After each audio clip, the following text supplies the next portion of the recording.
ধনী হতে আল্লাহ পাক নিষেধ করেন নাই, ধনী হতে আল্লাহ নিষেধ করেন নাই, ব্যবসা করতে নিষেধ করেন নাই, ধন সম্পদ আল্লাহ পাক অর্জন করতেও নিষেধ করেন নাই, কিন্তু দুনিয়ার পূজা করতে আল্লাহ নিষেধ করেছেন, দুনিয়ার মোহে ডুবে যেতে আল্লাহ নিষেধ করেছেন। সম্পদ ওসমান রাদিয়াল্লাহু আনহুরও ছিল, কিন্তু সেই সম্পদ তিনি তার প্রয়োজনে যতটুকু লাগতো এতটুকু ব্যয় করতেন, বাকিটা আল্লাহর রাস্তায় ব্যয় করতেন। ওসমান রাদিয়াল্লাহু আনহুর মতো ধনী হতে কোনো সমস্যা আছে? ওর আপত্তি আছে? একটা আমল তার জীবনী থেকে পাওয়া যায়, এটা পড়ে আমার কাছে এত নিজেকে এত ছোট মনে হচ্ছে যে কাশ যদি এই আমলটা আমি করতে পারতাম। বলে দেব, চেষ্টা করছি যে করার, আপনারাও করার চেষ্টা করেন। উসমান রাদিয়াল্লাহু আনহু ধনী ছিলেন কিনা, তো নবীর কাছে গিয়ে বলছেন যে আমার ধন সম্পদ খুব বেশি বাড়ছে, ইয়া রাসূলুল্লাহ আপনি সম্পদ একটু কমানোর দোয়া করেন তো আমার জন্য। চিন্তা করা যায় মানুষ এমন দোয়া কেউ করবে এই যুগে? আচ্ছা, নবী সাল্লাল্লাহু আলাইহি ওয়াসাল্লাম বললেন তুমি উটের পিঠে, গাধার পিঠে খাওয়া দাওয়া করো, ঠিক আছে, খাওয়া দাওয়া করো। তো তিনি খাওয়া দাওয়া করেন। এখন কয়দিন পরে, কয়দিন বলতে কতদিন আল্লাহ ভালো জানেন, তিনি এসে বলছেন ইয়া রাসূলুল্লাহ আমার তো সম্পদ আরো আগের চেয়ে বাড়তেছে দেখি, আপনি কি দোয়া করলেন? সম্পদ তো আরো বাড়া শুরু করেছে এখন।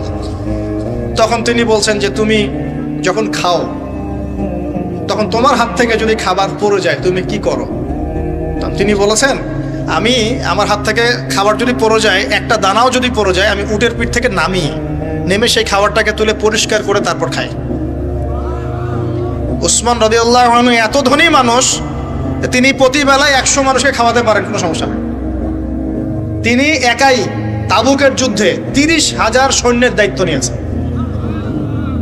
30,000 সৈন্য 3 মাস যাবে, যাত্রা বিরতি করবে, খাবে দাবে, তাদের ঘোড়া অস্ত্রশস্ত্র সব দায়িত্ব একজন ব্যক্তি বহন করেছেন, ওসমান রাদিয়াল্লাহু আনহু। কত বড় ধনী আপনি চিন্তা করেন। উনার মতো ধনী কোনো পররাষ্ট্রমন্ত্রীও নাই পৃথিবীতে, এখন কোনো বিশ্ব নেতাও নাই ওনার মতো ধনী, এখন কেউই নাই। আর উনি কিন্তু তার এই ধন সম্পদ সুদের মধ্য দিয়ে অর্জন করেন নাই, তার ধন সম্পদ দুর্নীতির মধ্য দিয়ে অর্জন করেন নাই। তার ধন সম্পদ তিনি কিন্তু এই যে অন্যের সম্পদ অন্যায়ভাবে দখল করে অর্জন করেন নাই। তিনি সম্পদ অর্জন করেছেন বৈধ পন্থায়, হালাল ব্যবসা করেছেন। ব্যবসা করেছেন নাকি না? এই যে আমল, তো নবীজি বলছেন যে তোমার আমল যদি এমনই হয় তাহলে তোমাকে আল্লাহ পাক সম্পদ দিবে না, কাকে সম্পদ দিবে? তুমি আল্লাহ পাকের যে সম্পদ, রিজিকের যে শুকরিয়া আদায় করো, কৃতজ্ঞতা প্রকাশ করো যে আল্লাহ আমাকে ভালোবেসে রিজিকটা দিয়েছেন, আমার হাত থেকে পড়ে গেছে, আমি তুলে খাই। এই যে আল্লাহ পাকের নেয়ামতের প্রতি তোমার যে শ্রদ্ধা, যে সম্মান, এর শুকরিয়া স্বরূপে আল্লাহ পাক তোমাকে এরকম সচ্ছল বানায় দিচ্ছেন, আর তো কিছু করার নাই। তো উসমান রাদিয়াল্লাহু আনহুর মতো ধনী হতে কোনো সমস্যা আছে? তিনি কৃপণ ছিলেন না, তিনি আল্লাহ পাকের নেয়ামতের শুকরগুজার ছিলেন। ভুল ব্যাখ্যা নিবেন না, তিনি আল্লাহ পাকের নেয়ামতের শুকরগুজার ছিলেন। আমরা আল্লাহ পাকের নেয়ামতের শুকরিয়া আদায় করবো ইনশাআল্লাহ, এবং যা রিজিক আল্লাহ আমাদেরকে দিয়েছেন এতে সন্তুষ্ট থাকবো ইনশাআল্লাহ, এবং হালালভাবে চলার চেষ্টা করব। আল্লাহ পাক আমাদেরকে ধন দিলে সেই ধন সম্পদ যতটুকু আমার পরিবারের জন্য প্রয়োজন, বাড়তিগুলো আমরা আল্লাহর পথে দান সাদাকা করবো ইনশাআল্লাহ। আল্লাহ পাক আমাদের সবাইকে আল্লাহর রাস্তায় দান করার তৌফিক এনায়েত করুন, আমিন। সমাজ কল্যাণমূলক কাজ করেন না, জনসেবা করেন, মানুষের সেবা করেন, মানুষের কাছে থাকেন, সোশ্যাল ওয়ার্ক করেন। এই যে অ্যাসোসিয়েশন আছে না কিছু সামাজিক, নন পলিটিক্যাল, নন প্রফিটেবল কিছু ফাউন্ডেশন থাকে না, মানুষের কল্যাণে কাজ করেন, ইফতারের প্রজেক্ট করেন সামনে, ঠিক আছে। তারপরে শীতবস্ত্র হয়, তারপরে যে ত্রাণ রিলিফ, মানুষের কল্যাণ, বৃক্ষরোপণের কাজ, তারপরে আপনার এই যে রক্তদান কর্মসূচি, এই টাইপের যে ভালো ভালো কাজ, সমাজ কল্যাণমূলক কাজ, এই সমাজ কল্যাণমূলক কাজগুলো করলে মনটা বড় হবে ইনশাআল্লাহ। ভালো কাজে ব্যস্ত থাকবেন, আপনি দেখবেন মাথার মধ্যে শয়তানি নাই। যখন মানুষের কাজ নাই, সারাদিন অলস বসে থাকে, মাথার মধ্যে দুনিয়ার শয়তানি ঘোরাফেরা করতে। আল্লাহ পাক আমাদের সবাইকে ভালো কাজের সাথে থাকার তৌফিক দান, এবং ভালো কাজে একে অপরকে সহযোগিতা করার তৌফিক দান। নিজেকে ভালো কাজে ব্যস্ত রাখেন। দান সদকা করলে কখনো টাকা কমে যায় না, মনে রাখবেন। দান করলে কোনোদিনও টাকা কমে যায় না। আপনার দানের টাকা ঘুরে ফিরে আপনার কাছে আসবে, বুঝতে পারছেন না? আপনার দানের টাকা ঘুরে আল্লাহ আপনার কাছে ফিরাই দিবে। কিভাবে ফিরাবেন সেটা আল্লাহর দায়িত্ব। আমি কি বুঝাবো কিভাবে ফিরাবেন? বুঝবেন, একটু বোঝানোর চেষ্টা করবেন। অর্থনীতি কিন্তু কঠিন, সহজ করে বোঝানোও কঠিন, সবাই সহজ করে বোঝাতেও পারবে না। আমি একটা পয়েন্ট খালি বুঝাই আপনাদেরকে, বোঝেন, চেষ্টা করেন। মনে করেন আপনাদেরকে অর্থনীতি বুঝাই, এগুলো আমাদের সাবজেক্ট ছিল, আর তখন আমরা আসলে অর্থনীতি কিছুই বুঝতাম না। তারপরে যখন কোরআন হাদিস পড়া শুরু করলাম তখন দেখলাম যে ও আচ্ছা, ব্যাপার তো খুব সহজ। সহজ জিনিসটাকে এত কঠিন করা হয় কেন? দেখেন কিরকম, মনে করেন একটা বাজার, আপনি দেখেন বাজার আছে কি? আচ্ছা, এই বাজারের মধ্যে ধরেন 100 ব্যবসায়ী আছে, আর ব্যবসায়ীরা ব্যবসা করে। আল্লাহ পাক ব্যবসা হালাল করেছেন না হারাম করেছেন? হালাল ব্যবসা। ব্যবসায় একটা 10 টাকার পণ্য আপনি চাইলে 30 টাকা, 40 টাকা, 50 টাকা, 100 টাকা বিক্রি করতে পারবেন কি না? পারবেন। মার্কেটের একটা ফিক্সড প্রাইস থাকে, মার্কেট প্রাইস, এটাকে বলে মার্কেট প্রাইস, যে একটা দাম নির্ধারণ করা হয় যে আমরা এই দামে সব সেল করবো, তাই না? আচ্ছা, আর ব্যবসায়ীরা ব্যবসা করছে, ব্যবসায় লাভও আছে লসও আছে, ঝুঁকিও আছে, লাভও হতে পারে লসও হতে পারে। এখন ব্যবসা করার সময় দেখা গেল যে এক ভাই লাভ করলো আর এক ভাই লস করলো, এমনটা হয় কি না? আচ্ছা, আল্লাহ পাক এখানে কি করেন জানেন? এই বাজারের মধ্যে যে সম্পদগুলো আছে, অর্থ সম্পদ, আপনারা যেটা কারেন্সি বলেন, এগুলো আল্লাহ রাব্বুল আলামিন হাত থেকে হাতে ঘোরাতে থাকেন। আজকে আপনার হাতে, কালকে তার হাতে, কালকে তার হাতে, পরশু আরেক ভাইয়ের হাতে। এই সম্পদ বাজারের মধ্যে ঘুরতে থাকে। বাজারটা হতে পারে সমাজ, হতে পারে রাষ্ট্র, হতে পারে বিশ্ব। ভালো করে বোঝেন, ছোট পরিসরে হতে পারে সমাজ, হতে পারে রাষ্ট্র বা বিশ্ব। আল্লাহ পাক সম্পদটা সার্কুলেট করেন, ঘোরাতে থাকেন। আজকে তার হাতে, কালকে তার হাতে, কালকে তার হাতে, এভাবে সম্পদ ঘুরতে থাকে। লাভ লসের রিস্ক আছে, কেউ লাভ করে, কেউ লস করে। এভাবে সম্পদ সার্কুলেট হতে হতে হতে আল্লাহ পাক যাকে ইচ্ছা ধনী বানান, যাকে ইচ্ছা গরিব বানান। কথা বুঝতে পারছেন? এটা হলো এই জায়গায় রিজিকটা নিয়ন্ত্রণ করেন সরাসরি আল্লাহ পাক। আল্লাহ পাক কারো সম্পদ নেন, কারোকে দেন, কারো কাছ থেকে নেন, কারোকে দেন, কারো কাছ থেকে নেন, কাউকে দেন। এভাবে সম্পদ ঘুরতে থাকে। আর যদি দেখা যায় সম্পদ মানে চাহিদার চেয়ে কম হচ্ছে, আল্লাহ পাক সম্পদ উৎপন্ন করে দেন। জমিন থেকে উৎপন্ন করেন, আসমান থেকে উৎপন্ন করেন। আমি মানে বুঝাতে পারছেন?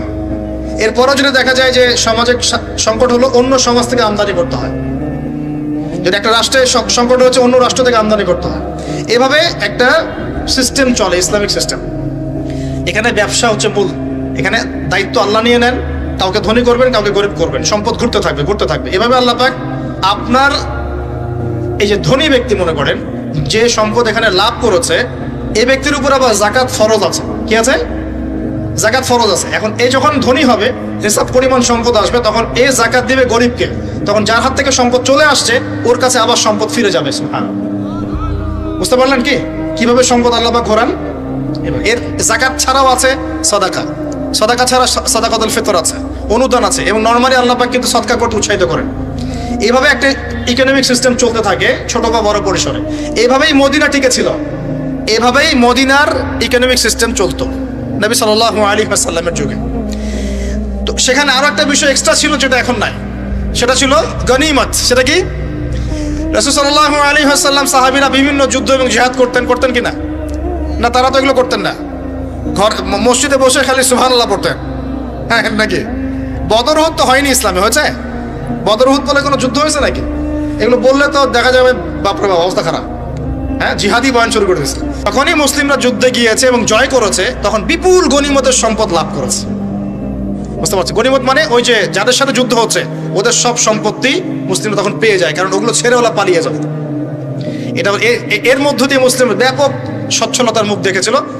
খায়বারের যুদ্ধে জয়ের মধ্য দিয়ে মুসলিমরা প্রায় 1/3 সম্পদ পেয়েছিল আরবের মধ্যে। জাজিরাতুল আরবের 1/3 সম্পদ শুধু খায়বার যুদ্ধ জয়ের মধ্য দিয়ে লাভ করা হয়েছে। ওইটা তো নাই, এখন ক্লোজড। আমি ওগুলো বাদ দিয়ে এই সিস্টেমগুলোর কথা বললাম, সাদাকা, ব্যবসা ইত্যাদি ইত্যাদি। তার মানে ইসলামিক ইকোনমিক সিস্টেমের মধ্যে আল্লাহ পাক সম্পত্তি নিয়ন্ত্রণ করছেন এবং কাউকে ধনী বানাচ্ছেন, কাউকে গরিব করছেন। সম্পদ হাতে হাতে ঘুরছে। যে ধনী সে আবার যাকাত দিচ্ছে, তখন গরিবের কাছে ধনীর সম্পত্তি চলে আসছে। এখন চলমান সিস্টেমে কি সমস্যা হয়? যখন আপনি ব্যবসাটাকে গুটিয়ে নিয়ে সুদটাকে প্রাধান্য দিচ্ছেন, মানে সুদের মধ্যে কি লাভ লস দুটা রিস্ক আছে, ঝুঁকি আছে কোনো? সুদে আপনি যখন খান, আপনি কি বলেন যে ঠিক আছে আমি 100 টাকা নিলাম, ব্যবসায় লাভ হলে আমি দিব 50%, লস হলে 50%। এটা তো সুদ না, এটা তো সুদ না। এটা কি সুদ? যখন আপনি বলেন যে আমি 100 দিয়েছি, আমাকে 110 দেওয়া লাগবে, 100 দিয়েছি আমাকে 110ই দেওয়া লাগবে, আপনি তো লসের রিস্ক নিবেন না? নিবেন? সুদখোর কি লসের ঝুঁকি নিবে নাকি লাভের শর্তে টাকা দিবে? এখন যখন আপনি লাভ লসের ঝুঁকি নিচ্ছেন না, তখন একজন লাভ করা একজন লস করার কোনো সিস্টেম বাজারে থাকছে না। তখন সম্পদ ধনিক শ্রেণীর হাতে পুঞ্জীভূত হচ্ছে, তারা আস্তে আস্তে ধনী হতে থাকবে, গরিবরা আস্তে আস্তে গরিব হতে থাকবে। এরও উপরে যখন সে আবার জাকাত দিবে না, তখন ওই সম্পদ আবার গরিবের কাছেও ফিরে আসবে না। এভাবে সুদের মধ্য দিয়ে সম্পদ সংকীর্ণ হয়ে যায়, একদম একটা মার্কেট, সমাজ, রাষ্ট্র মেসাকার অবস্থা হয়, দেউলিয়া হয়ে চলে যাবে। একটা একটা করে কথা বলেছিলাম, ফলেছিল কি অর্থনীতির কথাগুলো? পাকিস্তানের কথা ফলেছে? পাকিস্তানের সামনে আরো ভয়াবহ পরিণতি আছে। আর এগুলো থেকে শিক্ষা না নিতে পারলে আমাদের সামনে ক্ষতি আছে। এগুলো বলবেই বাকে, বোঝাবেই বাকে। আর আল্লাহ পাক আমাদের কথা গ্রহণ করার মানসিকতা দান করুন। কমপক্ষে কথাগুলো শুনে একটু যাচাই করার তৌফিক আল্লাহ দান করুন। যাচাই করার পর যদি দেখা যায় যে হ্যাঁ ঠিকই বলেছে ছেলেটা, বা কম কিছুটা হলেও ঠিক বলেছে, ওইটুকু অন্তত গ্রহণ করার তৌফিক আল্লাহ দান করুন। একবারে যদি নেগলেক্ট করে দূর এইসব কথা শোনারই দরকার নাই, তাহলে তার কিছু হইল না। সমস্যা নাই, আমাদের কাজ কি? ফাযাক্কির ইন্নামা আনতা মুযাক্কির। আল্লাহ পাক আল্লাহর দ্বীনের দায়ীদের দায়িত্ব দিয়েছেন, তোমরা উপদেশ দিবে, তোমরা শুধু উপদেশ দাতা। লাস্তা আলাইহিম বিমুসাইতির, কারো প্রতি তোমরা দারোগা নাও, চাপ দিয়ে মানাতে হবে, এই দায়িত্ব তোমাকে দেওয়া হয় না। জাস্ট বলে দিয়ে চলে আসে সামনে। ফাযাক্কির ইন্নাফাআতিয যিকরা, তুমি উপদেশ দিবে হে নবী। সায়াযাক্কারু মান ইয়াখশা, যে উপদেশ গ্রহণ করবে সে শীঘ্রই গ্রহণ করবে, যে আল্লাহকে ভয় করে সে শীঘ্রই উপদেশ গ্রহণ করবে ইনশাআল্লাহ তাআলা। প্রিয় ভাইরা, তো এখনকার চলমান বিশ্বের ইকোনমিটা হচ্ছে সুদ ভিত্তিক। এই কারণেই ইকোনমিক সমস্যাগুলা, মন্দাগুলা, স্যাংশনগুলা, করাপশনগুলা, এগুলো সুযোগ থেকে যায়। আদারওয়াইজ ইসলামিক ইকোনমিক সিস্টেম পরিপূর্ণরূপে থাকলে এই সমস্যাগুলো হতো না। রমজান মাসে ওয়াদা নাম্বার 5, কয়টা ওয়াদা করছেন এই পর্যন্ত ভাই? 4টা। ওয়াদা নাম্বার 5 হচ্ছে রমজান মাসে যার যার জাকাত ফরজ হয়, জাকাত অবশ্যই জাকাত আদায় করে দিবেন ইনশাআল্লাহ। করবেন কি না? আপনারা কি মনে করেন যে নামাজই খালি ফরজ, জাকাত ফরজ না? জাকাত ফরজ না? যে কেউ যদি মনে করে নামাজ ফরজ, জাকাত ফরজ না, সে ব্যক্তি কাফের। হ্যাঁ, আমার ফতোয়া না, যে কোনো আলেমকে জিজ্ঞাসা করেন না, যে কোনো মাযহাবের আলেমকে জিজ্ঞাসা করেন, যে কোনো মাযহাবে। মান ফাররাকা বাইনা সলাতি ওয়াজ যাকাত, যে ব্যক্তি সালাত এবং যাকাতের মধ্যে পার্থক্য করে, সে ব্যক্তি মুসলিম মিল্লাত থেকে খারিজ হয়ে যাবে। আবু বকর সিদ্দিক রাদিয়াল্লাহু আনহুর যুগে কিছু মানুষ যাকাত দিত না, দিতে চায় নাই। আবু বকর সিদ্দিকের মতো নরম মানুষ না মনে হয়, নরম মানুষ, নামাজে দাঁড়ালেই ঝরঝর করে কান্না শুরু করেন, নরম মনের মানুষ, তিনি যাকাত অস্বীকারীদের বিরুদ্ধে যুদ্ধ করলেন। ইতিহাস পড়ে দেখেন। তারপরে তারা ভয়ে যাকাত দেওয়া শুরু করলো। একজনের বিরুদ্ধে অ্যাকশন নেওয়া হয়েছে, বাকিরা ভয়ে যাকাত দেওয়া শুরু করেছে। রাষ্ট্রীয় কোষাগার সমৃদ্ধ হলো। মুসলিমরা কি ওই সময় সুদের মধ্য দিয়ে রাষ্ট্রীয় কোষাগার বৃদ্ধি করতো? যাকাত ছিল, গনিমত ছিল, সাদাকা ছিল, ব্যবসা ছিল, কৃষি ছিল, এইগুলোর মধ্য দিয়ে তারা সমৃদ্ধ হতো। আর এই সমৃদ্ধি দিয়ে আমরা প্রায় 1200 বছর বিশ্ব শাসন করেছি। কত বছর? 1200 বছর আমরা বিশ্ব শাসন করেছি। আর এখন আমাদেরকে চাইতে হয়, লোন দেন, এই করেন, সেই করেন। আমাদেরকে নিচের হাত হইতে হয়েছে, নিচের হাত। কি লজ্জা আমাদেরকে নিচের হাত হতে হয়েছে, ওরা এখন উপরের হাত। ওরা আমাদেরকে এখন অনুদান দেয়, আবার সুদের শর্ত দিয়ে দিবে। আপনারা তো IMF বুঝবেন না, ওইটাতে আমি যাচ্ছি না। এমন কিছু শর্ত দিবে যেটা রাষ্ট্রের গলা দড়ি চিপে রেখে দিবে কেন। এটা যারা এখানে বিক্ষোভ ব্যক্তিত্বরা আছেন তারা বুঝবেন আমার কথা। গলার মধ্যে দড়ি দিয়ে ফাঁস লাগিয়ে রেখে দিবে, এর নাম লোন দেওয়া। গলায় দড়ি দিয়ে ফাঁস ধরে রেখে দিবে, এর নাম লোন দেওয়া। দিবি না মানে টান দিয়ে নিয়ে নিবে। তারপর শ্রীলঙ্কা বানায় রেখে দিবে। শ্রীলঙ্কা এমনি হয়েছে নাকি? ওর গলায় আগে রশি পরাইছে, নে তুই নে, এগুলো সব নে। রশি আস্তে আস্তে টান দিছে দিয়ে এক পর্যায়ে যখন দেখছে এ তো আর আমার কিছু শোধ করতে পারবে না, টান দিয়ে সব নিয়ে নাও, দেউলিয়া শেষ নাই। শিক্ষা, বিশ্ব বুঝতে হবে কোরআন সুন্নাহ আল্লাহ পাক শুধু এই যে ঝাড়ফুঁক করার জন্যে আর তাবিজ করার জন্যে, হ্যাঁ, শুধু বরকত নেওয়ার জন্যই নাজিল করেন নাই।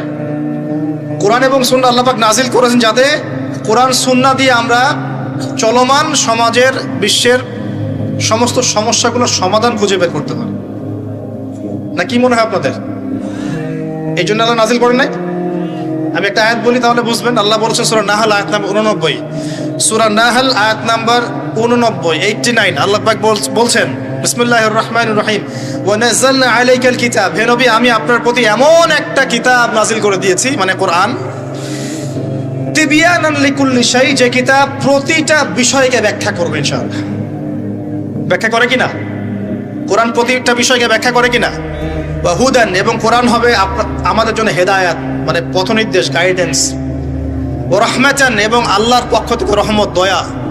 ওয়া বুশরা লিল মুসলিমিন, আর মুসলমান জাতির জন্য এই কোরআন হচ্ছে সুসংবাদ। বলে সুবহানাল্লাহ। এই কোরআন যদি পড়ি না, বুঝি না, আমল করি না, তাহলে এর সমাধান কেমন করে বের করব? আল্লাহ পাক আমাদেরকে এমন ওলামায়ে কেরাম দান করুন, এমন প্রজন্ম দান করুন, এমন যুব সমাজ দান করুন, এমন নেতৃত্ব দান করুন, যারা কোরআন এবং সুন্নাহর জ্ঞান দিয়ে পুরো বিশ্বটাকে শাসন করতে পারবে ইনশাআল্লাহ। আল্লাহ পাক, আমি দোয়া করি আল্লাহ পাক আমাদের ঊর্ধ্বতন কর্তৃপক্ষ সহ সবাইকে এমন হেদায়েত দান করুন, যে হেদায়েতের আলোকে তারা কোরআন সুন্নাহর কাছে এমনভাবে আত্মসমর্পণ করবে যে ওই হেদায়েতের আলো নিয়ে, ওই আলোর মশাল নিয়ে ইনশাআল্লাহ বিশ্বটা জয় করবে ইনশাআল্লাহ।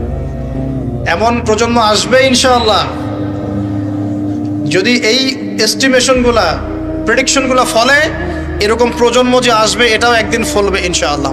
তাহলে আমরা নিয়াত করতে পারি কি, 7 নাম্বার ওয়াদা করতে পারি যে আমরা সবাই কোরআন এবং সুন্নাহর ইলমটা অর্জন করব ইনশাআল্লাহ। কমপক্ষে বেসিক কিছু জ্ঞান অর্জন করব ইনশাআল্লাহ। আমি বলছি না যে সবাইকে মুফতি হওয়া লাগবে, সবাইকে দায়ী হতে হবে, সবাইকে একদম মুফাসসির হতে হবে, এটা জরুরি না, এটা মানুষ পারবেও না। কিন্তু কমপক্ষে ইসলামের বেসিক জিনিসগুলো কি আমরা শিখতে পারি না ভাই? এটা শেখার জন্য কি খুব কষ্ট করতে হবে? আল্লাহ পাক আমাদের সবাইকে খাস নিয়াত করার তৌফিক দান করুন, খালেস নিয়াত করার তৌফিক দান করুন।